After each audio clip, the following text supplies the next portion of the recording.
রচনা দেবী এবং রজত বাবু কোর্টে দাঁড়িয়েছিলেন। আজ তাদের দুজনের ডিভোর্স হবে। কাঠগোড়ায় দাঁড়িয়ে রচনা দেবী বলেন, জজ সাহেব, এই লোকটার সাথে আমার ৩৬ বছরের সম্পর্ক, কিন্তু এই ৩৬ বছরের একটা দিনও এমন নয় যে আমি ওর সঙ্গে শান্তিতে কাটিয়েছি। এই বুড়ো বয়সে এসেও আমাকে প্রত্যেকটা কাজে বাধা দেয়, খাওয়া দাওয়া সবকিছুতেই ভুলবার করে। আমি আর এর সাথে থাকতে পারছি না। আপনি আমাদের ডিভোর্স মঞ্জুর করে নিন। কিন্তু এটা তো প্রত্যেক বাড়িতেই থাকে। এই সামান্য কারণের জন্য আপনারা ডিভোর্স চাইছেন? এটা কি কোনো বুদ্ধিমানের কাজ? আমি কিচ্ছু জানি না সাহেব। আমি আর ওই লোকটার সঙ্গে একদিনও কাটাতে চাইছি না। দেখুন তো হুজুর, সামান্য সামান্য কারণের জন্য আমার উপর কিভাবে চিৎকার করে। দেখুন, বিয়ের 2 দিন বা 5 দিনের মধ্যে ডিভোর্স বা 10 বছরের মধ্যে ডিভোর্স এগুলো মানা যায়, কিন্তু 35-36 বছর পর ডিভোর্স এটার কোনো অর্থই হয় না। আপনারা নিজেদেরকে একটু সময় দিন, ছেলেপুলে নাতি নাতনিদের সঙ্গে সময় কাটান।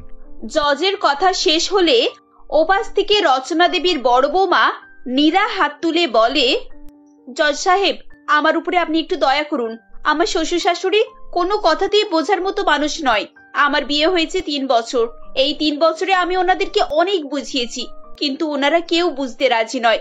বিশেষ করে আমার শাশুড়ি মা, উনি তো প্রত্যেকটা কথাতেই বাবার সাথে ঝামেলা করেন। আপনি জানেন, এই জন্য আমার স্বামী বাড়িতেও আসে না। আর আমাদের এখনো পর্যন্ত সন্তান হয়নি। এদের চক্করে থাকলে একদিন হয়তো আমাকে আমার স্বামী থেকে ডিভোর্স নিতে হবে। তার থেকে ভালো আপনি এদের ডিভোর্স করিয়ে দিন জজ সাহেব। এভাবেই সবাই ডিভোর্সের জন্য আবেদন করে এবং বাধ্য হয়ে জজ সাহেব তাদের ডিভোর্স করিয়ে দেয়। পরের দিন সকালবেলা ব্যাগপত্র গুছিয়ে রচনা দেবী বাড়ি ছেড়ে চলে যান। ছেলে বৌমা সবাই ভেবেছিল হয়তো কয়েকদিন পর রচনা দেবী নিজের ভুল বুঝতে পেরে আবার ফিরে আসবেন, কিন্তু এমনটা হয় না। রচনা দেবীর ছোট ছেলে আকাশ বলে, দেখো তো বৌদি, আজ কতদিন হয়ে গেল, মা একবারের জন্য আমার খোঁজ নিল না আমি কেমন আছি কিনা। তুমি মন খারাপ করো না আকাশ, আমরা তো সবাই আছি। আমরা তোমার জন্য একটা ভালো মেয়ে খুঁজছি। যত তাড়াতাড়ি সম্ভব তোমার বিয়ে দিয়ে দেব। তারপর যে যার লাইফে ব্যস্ত হয়ে যাবে, তোমার খারাপ লাগা কমে যাবে। ঠিক এমন সময় কলিং বেলের শব্দ হয় এবং নীরা গিয়ে দরজা খোলে। সবাই অবাক হয়ে দেখে রজত বাবু নীরার বয়সী একটি মেয়েকে বিয়ে করে নিয়ে এসেছে। বৌমা, এই হলো তোমার নতুন শাশুড়ি সীমা। এ বাবা, এই বয়সে আমার শ্বশুর আবার আমার সমবয়সী একটি মেয়েকে বিয়ে করে এনেছে। এই বুড়োর কি লজ্জা শরম কিছু নেই? মানছি ডিভোর্স হয়েছে, তা বলে এভাবে বিয়ে করে নিতে হবে? যে বয়সে ছেলের বউ খোঁজার প্রয়োজন, সে বয়সে নিজের বউ খুঁজে নিয়ে চলে এসেছে। বাবা, তুমি কি করেছো? তোমার মনে শেষ পর্যন্ত এই ছিল? আরে তুমি তো দেখছি তোমার বাবার সঙ্গে একেবারে নির্লজ্জের মতো কথা বলছো। বাবা কি করেছেন না করেছেন সেই কৈফিয়ত তোমাকে দিতে হবে নাকি? তুমি ওনার ছেলে, তাই নিজের লিমিটের মধ্যে থাকো। সীমার কথা শুনে আকাশ চুপ করে যায়। রজত বাবু সীমাকে নিয়ে ঘরের ভেতরে চলে যান এবং কিছুক্ষণ পর সারা বাড়ি ঘুরে ঘুরে দেখাতে শুরু করেন। বাড়ি দেখার পর সীমা রজত বাবুকে বলেন, আচ্ছা, এত বড় বাড়ির মধ্যে তোমার রুম এত ছোট কেন? এখানে তো ভালো করে আলো বাতাস কিচ্ছু আসে না। এক কাজ করলে হয় না, আমরা যদি আকাশের রুমে শিফট করে যাই? এমনিতে ও একাই থাকে, এই রুমটা ওর জন্য যথেষ্ট। আমরা দুজন স্বামী স্ত্রী একটু বড় রুমে আরাম করে থাকবো না? সীমার কথা শুনে রজত বাবু লজ্জায় পড়ে যান এবং তাকে বলেন সে যেন আকাশের সঙ্গে গিয়ে কথা বলে। সীমা আকাশের ঘরে যায় আর বলে, আকাশ, তাড়াতাড়ি তোমার প্রয়োজনীয় জিনিসপত্রগুলো বের করে নাও। আমি আর তোমার বাবা আজ থেকে এই রুমে শিফট হব। আসলে ওখানে না আমাদের জায়গা পড়ছে, তাই তোমার বাবা নিজে থেকে এই কথা বললেন। এই কথা শুনে আকাশের ভীষণ রাগ হয় এবং সে ঘর থেকে বেরিয়ে যায়। সীমা চাকরদেরকে দিয়ে তার প্রয়োজনীয় জিনিসপত্র ছোট ঘরে শিফট করে দেয়। আকাশ কোনো প্রতিবাদ করে না। নীরা রাতে খাবার তৈরি করছিল, এমন সময় সীমা তাকে ডাক দেয়, বড় বৌমা, এখানে একবার আসো তো। আরে, আমার শ্বশুরের নতুন বউ আমাকে আবার বড় বৌমা বলছে? এর তো মনে হয় আমার থেকেও বয়স কম, সে আবার আমাকে এভাবে ডাকছে।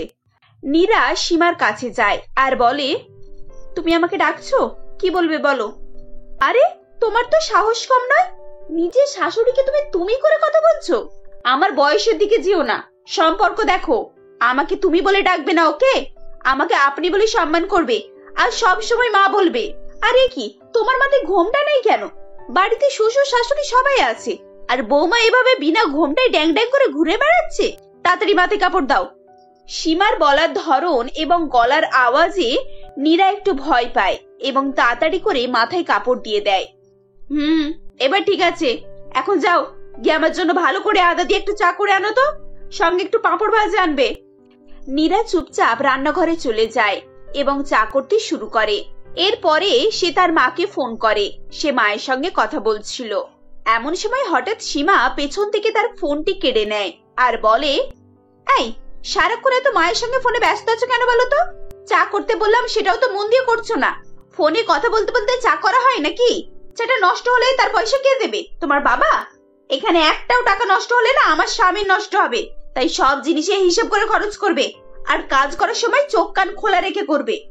কিন্তু চা তো পড়েনি, আমি তো দেখে শুনেই কাজ করছি। অফ, আবার ফটর ফটর করে মুখের উপরে তর্ক করছো? আজ থেকে সকাল 8টা থেকে রাত 8টা পর্যন্ত তোমার ফোন আমার কাছে থাকবে। সমস্ত কাজকর্ম শেষ করে আমার রুমে গিয়ে ফোন নিয়ে আসবে। তোমার সারাদিন ফোন ঘাটা না আমি বার করছি, দাঁড়াও। কি হলো, এভাবে হাঁ করে তাকিয়ে আছো কেন? চাটা তাড়াতাড়ি করো আর আমার রুমে নিয়ে এসো। এই বলে সীমা ফোন নিয়ে চলে যায়। নীরা দাঁড়িয়ে দাঁড়িয়ে বলে, হে উপরওয়ালা, এ তুমি কাকে আমার বাড়িতে এনে জোটালে? এর থেকে তো আমার পুরানো শাশুড়ি অনেক ভালো ছিল। সারাদিন তার স্বামীর সঙ্গে ঝগড়া করতো, কিন্তু আমার সঙ্গে অন্তত ভালো ব্যবহার করতো। আমি কি কোটে সেদিনকে ভুলভাল কথা বলে নিজের কপাল নিজেই পড়িয়ে ফেললাম? এই ডাইনি থেকে বাঁচার উপায় এবার আমাকে ভাবতেই হবে। পরের দিন খাবার টেবিলে বসে নীরা তার ছোট দেওর আকাশের বিয়ের কথা বলে। আকাশের বিয়ের কথা শুনে রজত বাবু সীমাকে বলে, হ্যাঁ, আকাশের বিয়েটা এবার দিতেই হবে। সীমা, আমি তোমার উপর দায়িত্বটা দিচ্ছি, তুমি একটা ভালো মেয়ে দেখে ওর বিয়ের ব্যবস্থাটা করো। ঠিক আছে, তুমি এসব নিয়ে চিন্তা করো না, আমি কয়েকদিনের মধ্যেই এর ব্যবস্থা করছি। এরপর খবরের কাগজ থেকে কয়েকটি পাত্রী বেছে নেওয়া হয় এবং তাদের এক এক করে সম্বন্ধের জন্য বাড়িতে ডাকা হয়। সবাই একসঙ্গে ডাইনিং রুমে বসেছিল। এমন সময় পাত্রীর মা বলে, আচ্ছা দাদা, বৌমাকে দেখতে পাচ্ছি না তো। আর আপনার আরেক ছেলে কোথায়? এখানে তো দুজন বৌমা রয়েছে। আন্টি, আপনি বুঝতে ভুল করছেন, উনি আমার যা নয়, উনি আমার শাশুড়ি মা। সে কি সীমা দেবী, আপনি তো আপনার ফিগারটাকে খুব সুন্দর মেনটেন করেছেন। আপনাকে তো দেখে মনেই হচ্ছে না যে আপনি দুটো ছেলের মা, তাও আবার আপনার ছেলে এত বড় বড়। আন্টি, আপনি আবার ভুল করছেন। আমার স্বামী আর আমার দেওর ওনার ছেলে নয়, উনি আমার শ্বশুরের দ্বিতীয় স্ত্রী। এ কি, এ কথা তো আপনারা আগে বলেননি। না না না না, আমি আমার মেয়ের বিয়ে এখানে আমি দিতে পারবো না। যেখানে এত কম বয়সী শাশুড়ি থাকে সেখানে মেয়েরা কখনোই সুখী হয় না। এই স্বামীর দ্বিতীয় স্ত্রীগুলো না খুব অত্যাচারী হয়।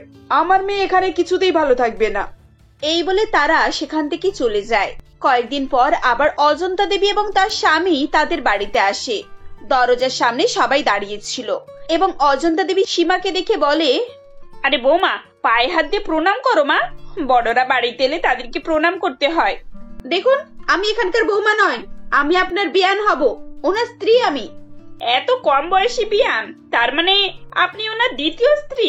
না না না না না, এই ধরনের বাড়িতে আমি আমার মেয়ের বিয়ে দেব না। এখানকার পুরুষদের চরিত্র খুব একটা ভালো বলে মনে হচ্ছে না। এই চলো গো, আমরা অন্য কোথাও মেয়ের বিয়ে দেব, এখানে আমি কিছুতেই আমার মেয়ের যোগাযোগ করতে দেব না। এভাবে তারাও সম্বন্ধ অস্বীকার করে চলে যায়। সন্ধ্যাবেলা সীমা কাঁদতে কাঁদতে রজত বাবুর কাছে যায় আর বলে, জানো, আজকে ওরা আকাশের বিয়ের জন্য না বলে চলে গেছে, আর এই সবকিছু হচ্ছে আমার জন্য। সবার একটাই কথা, তুমি আমাকে বিয়ে করে এখানে এনেছো, তাই কেউ তোমার ছেলেকে জামাই হিসেবে মেনে নিচ্ছে না। এতে করে বাড়ির সবার সামনে আমার মান সম্মানটা কত ছোট হচ্ছে জানো? সবাই তো এটাই ভাবছে যে আমি তোমাকে টাকার লোভে বিয়ে করেছি। সত্যি করে বলো তো, এতদিনে তুমি আমাকে কি দিয়েছো, বা আমি তোমার কাছ থেকে কি চেয়েছি? আচ্ছা বাবা, তুমি এত কান্নাকাটি করছো কেন? তোমার কি চাই তুমি বলো, সবকিছুই তো তোমারই। ওরকম মনে হয় আমার সবকিছু হলে এই বাড়িতে কেউ আমার ব্যাপারে এসব ভাবতো না। সবার চোখে আমি নিজের জন্য হিংসা দেখেছি। দুদিন পর তোমার পুরনো স্ত্রী ফিরে আসবে আর তোমার নামে প্রপার্টির কেস করবে, তখন তো সবকিছু তুমি তার হাতেই তুলে দেবে, আমার জন্য কিচ্ছু রাখবে না। এরকম ভাবে বলো না, এইসব তোমারই, তুমি চাইলে আমি সবকিছু তোমার নামে লিখেও দিতে পারি। যদি সত্যি তাই করতে পারো তাহলে আমার আর কোনো অভিযোগ থাকবে না, আমি সম্মানের সঙ্গে এই বাড়িতে মাথা উঁচু করে থাকতে পারবো। এই বলে সীমা একটি মদের বোতল নিয়ে আসে এবং রজত বাবুকে পুরো বোতল ঢেলে খাইয়ে দেয়। রজত বাবু মদের নেশায় চুর হয়েছিল। তারপর সীমা প্রপার্টির কাগজ নিয়ে এসে রজত বাবু সই করিয়ে নেয় এমনকি তাদের একমাত্র দোকান যেখানে রজত বাবু দুই ছেলে ব্যবসা করত সেটিও সীমা নিজের নামে করে নেয়। ওয়াও, আমার প্ল্যান সাকসেসফুল। এরপর এই বুড়োকে আমি লাথি মেরে এখান থেকে চলে যাব। এক্ষুনি বিকিকে ফোন করি। আজ এই রাত আমার বাড়িতে শেষ রাত। এরপর আমি এই বাড়ি আর এই দোকানটাকে বিক্রি করে সমস্ত টাকা নিয়ে বিকির সঙ্গে বিদেশে চলে যাব। এরপর সীমা একটি চিঠি লিখে রজত বাবুর বালিশের তলায় রাখে এবং সেই রাতেই বাড়ি ছেড়ে চলে যায়। সকালবেলা উঠে রজত বাবু চারদিকে খোঁজেন, কিন্তু সীমাকে দেখতে পান না। তারপর হঠাৎ তিনি সেই চিঠিটি হাতে পান এবং সমস্ত ঘটনা বুঝতে পেরে মাথায় হাত রেখে বসে পড়েন। কাঁদতে কাঁদতে রজত বাবু চিঠিটা তার দুই ছেলের হাতে দেন এবং সমস্ত ঘটনা বলেন। আমি কি করলাম? এতদিন ধরে আমি প্রথম স্ত্রীর উপরে অত্যাচার করেছি। সারা জীবনটা মদের নেশায় চুর ছিলাম আর অন্য সব মহিলাদের সঙ্গে সম্পর্ক রেখেছিলাম। আজ আমি পুরো শেষ হয়ে গেলাম। বাবা, আপনি এরকম মানুষ? আর আমি এতদিন ধরে মাকে ভুল বুঝতাম। মা আপনার এসব কিছু সহ্য করতে না পেরে এই বাড়ি ছেড়ে চলে গেছে। মা আর কখনোই ফিরে আসবে না।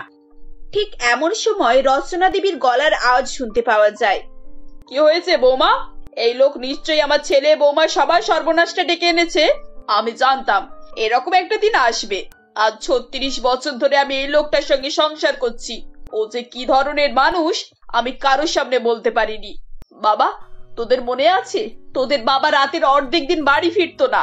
আমি বলতাম যে ব্যবসার কাজে বাইরে গেছে, কিন্তু আসল কথা হলো উনি অন্য মেয়েদের সঙ্গে সময় কাটাতেন এবং জুয়া খেলতেন, মদ খেতেন। মদের নেশায় আমাকে প্রায় দিন মারধর করত।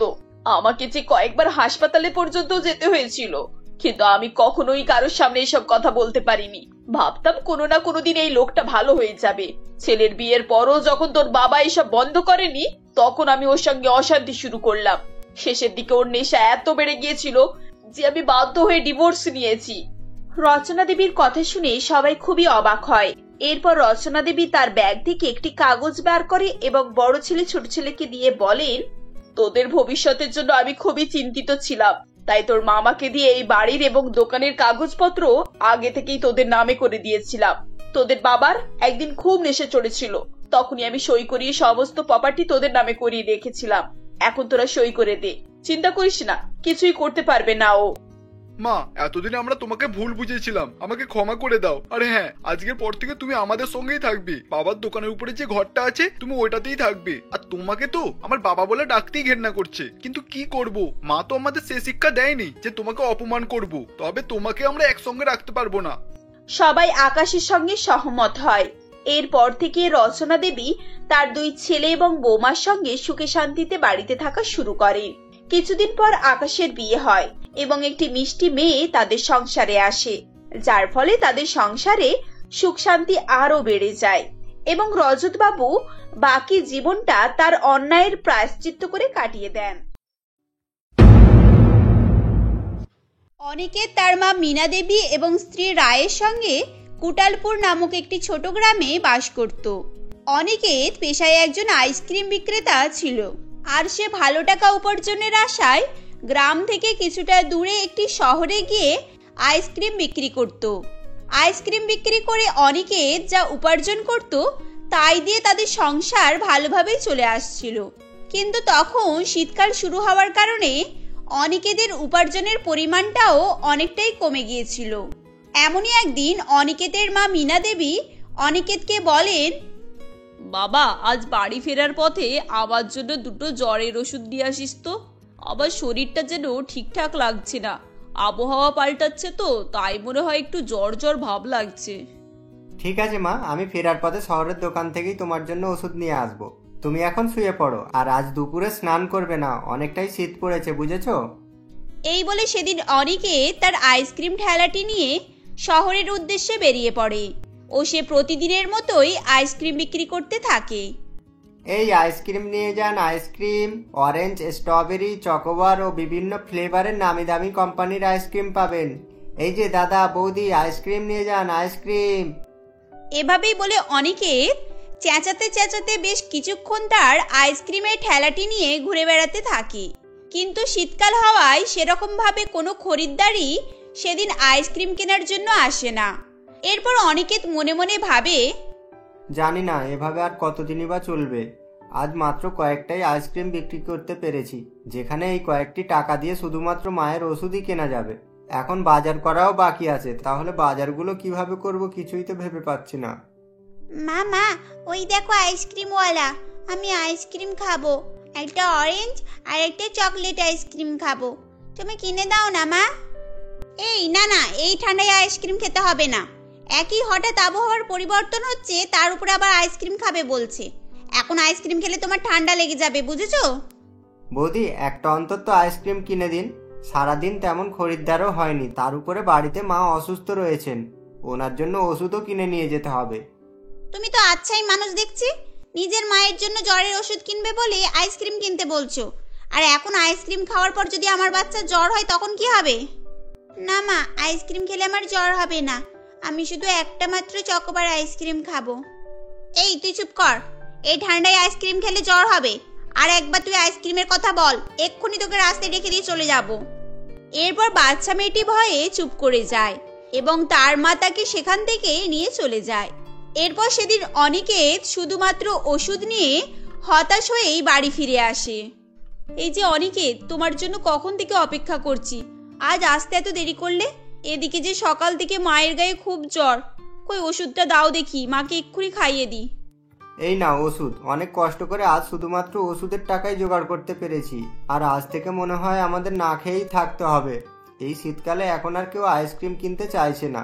এরকম হতে থাকলে হয়তো শেষে আমাকে আইসক্রিম বিক্রি করা ছেড়ে দিয়ে অন্য কিছু করতে হবে। তুমি অত চিন্তা করো না, আজ আমি বাড়িতে গাজরের হালুয়া বানিয়েছি, আজ গাজরের হালুয়া খেয়েই না হয় দিনটা কেটে যাবে। কি, গাজরের হালুয়া? কিন্তু তুমি গাজর কোথা থেকে পেলে, যেখানে আমাদের বাড়িতে তো কিছুই ছিল না? আসলে আজ একটা সবজিওয়ালা সস্তায় গাজর বিক্রি করতে এসেছিল, বাড়িতে কিছু সবজি ছিল না, তাই আমি হালুয়া বানানোর জন্য কিছুটা গাজর কিনেছিলাম। তুমি হাত মুখ ধুয়ে আসো, আমি মাকে ওষুধ খাইয়ে খেতে দিচ্ছি। এরপর সেদিন রায় তার শাশুড়ি মা এবং তার স্বামী অনিকেতকে গাজরের হালুয়া খেতে দেয়। অনিকেত কিছুটা গাজরের হালুয়া খেয়ে বলে, আরে বাহ, তুমি তো খুবই সুন্দর গাজরের হালুয়া বানাতে পারো। এত সুন্দর সুস্বাদু গাজরের হালুয়া আমি এর আগে কখনোই খাইনি। হ্যাঁ রে অনিকেত, তুই ঠিকই বলেছিস, বৌমার হাতে যেন জাদু আছে, একবার যেই হালুয়া খাবে সে তো আঙুল চাটতেই থাকবে। এভাবেই টানাপোড়েনের মধ্য দিয়ে অনিকেতের দিন কাটতে থাকে। শীতকাল শুরু হওয়ায় তার আইসক্রিম বিক্রি প্রায় বন্ধই হয়ে যায়। এমনই একদিন, কি ব্যাপার, তুমি আজ আইসক্রিম বিক্রি করতে যাবে না? না রায়, আমি আর আজ থেকে আইসক্রিম বিক্রি করতে যাব না। আজ থেকে আমি অন্য কিছুই কাজ করব। দেখি গ্রামে ঘুরে ঘুরে কোথাও কিছু কাজ যদি পাওয়া যায়। এরপর অনিকেত কাজ খোঁজার আশায় রাস্তায় এদিকে ওদিকে ঘুরতে থাকে। আজ তো অন্যান্য দিনের তুলনায় ঠান্ডাও বেশ পড়েছে। উফ, একে তো শীতকাল, তার উপরে আবার এই ঘন কুয়াশা, রাস্তা তো ঠিক মতো দেখতেই পাওয়া যাচ্ছে না।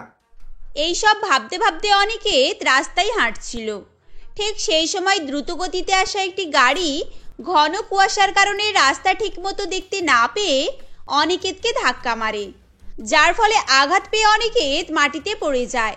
গাড়ি চালকটি খুবই ভালো হওয়ায় গাড়ি থেকে নেমে অনিকেতের কাছে আসে এবং বলে, হে ঈশ্বর, আমি কি করে ফেললাম! এত ঘন কুয়াশার জন্য রাস্তাও ঠিক মতো দেখতে পাচ্ছিলাম না, আর যার কারণে এই দুর্ঘটনা ঘটে গেল। লোকটার তো পা থেকে মাথা পর্যন্ত রক্তাক্ত হয়ে গিয়েছে, এখনই একে হসপিটালে নিয়ে যেতে হবে। অনিকেত সেই সময় অজ্ঞান অবস্থায় ছিল। গাড়ির ড্রাইভারটি অনিকেতকে তার গাড়ি করে হসপিটালে নিয়ে যায়। এরপর ডক্টর বলে, জোরে গাড়িতে ধাক্কা লাগার কারণে ডান হাত আর ডান পাটা ফ্র্যাকচার হয়ে গেছে, যার কারণে প্লাস্টার করাতে হবে আর কম করে 2 মাস বেড রেস্টে থাকতে হবে।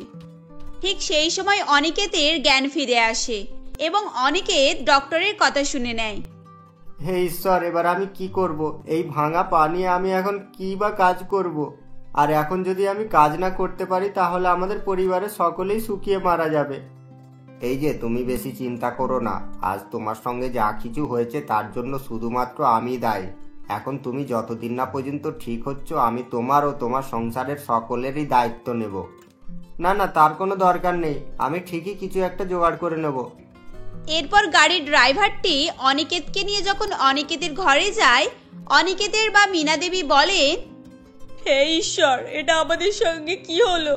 এবারে আমাদের সংসার চলবে কি করে? আপনি আমাকে ক্ষমা করে দিন, এ সব কিছুই আমার কারণেই হয়েছে, তাই আমি আপনাদের কিছু সাহায্য করতে চাই। এরপর গাড়ির ড্রাইভারটি নিজের পার্স থেকে 5,000 টাকা মীনা দেবীর হাতে দেয়। মীনা দেবী প্রথমে আপত্তি জানালেও শেষে ড্রাইভারটির অনুরোধে টাকাটি নিয়ে নেয়। এরপর ড্রাইভারটি টাকা দিয়ে সেখান থেকে চলে যায়। ঠিক সেই সময় দরজা ধাক্কার আওয়াজ আসে। আবার এই সময়কে দরজা ধাক্কা দেয়? এরপর মীনা দেবী দরজা খুলেই দেখে দরজার সামনে জমিদার দাঁড়িয়ে আছে এবং জমিদার বলে, এই যে মীনা দেবী, ছেলের তো বিয়ে হয়ে গেল, ছেলের বিয়ের জন্য যে টাকা ধার নিয়েছিলে সেটা কবে শোধ করবে? আসলে জমিদার মশাই, আমার ছেলে অনিকেতের তো পা ভেঙে গেছে, ওই তো আমাদের একমাত্র উপার্জনের মাধ্যম ছিল। এখন কিভাবে টাকা শোধ দেব? দয়া করে আর কিছুদিন সময় দিন। ওসব আমি কিছুই জানি না, আমার টাকা আমাকে শোধ দিতে হবে। এখন তুমি কোথা থেকে পাবে, কিভাবে পাবে, আমি কিছুই শুনতে যাব না। রায় দাঁড়িয়ে দাঁড়িয়ে জমিদার এবং মীনা দেবীর সমস্ত কথাই শুনছিল।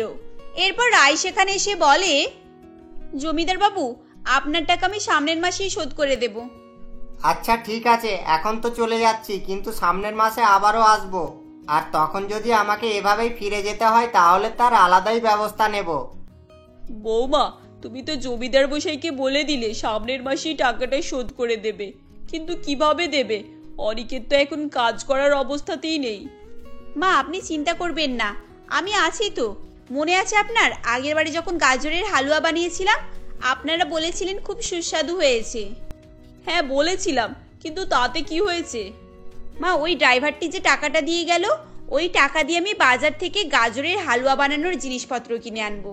তারপর আমি বাড়িতে গাজরের হালুয়া বানিয়ে বিক্রি করব। কিন্তু কিভাবে বিক্রি করবে তুমি? আমাদের তো কোনো ঠেলা গাড়ি বা কোনো দোকানও তো নেই। মা, আমি সাইকেল চালাতে পারি, আর আমি সাইকেলে করে গিয়েই সব জায়গায় গাজরের হালুয়া বিক্রি করব। এত ঠান্ডায় তুমি কিভাবেই বা সাইকেল চালাবে? একে তো ঠান্ডা, তার উপরে ঘন কুয়াশা, তোমাকেও তাহলে খুব সাবধানে সাইকেল চালাতে হবে। অনিকেত, তুমি অত চিন্তা করো না, আমি ঠিক পারবো। এরপর রায় বাজার থেকে গাজরের হালুয়া বানানোর জন্য সমস্ত কিছু জিনিসপত্র কিনে আনে এবং গাজরের হালুয়া বানিয়ে সাইকেলে করে বিক্রি করতে যায়। গাজরের হালুয়া চাই, গাজরের হালুয়া, 30 টাকা প্লেট। কই দেখি 30 টাকা প্লেটের কেমন গাজরের হালুয়া? এই নিন গাজরের হালুয়া।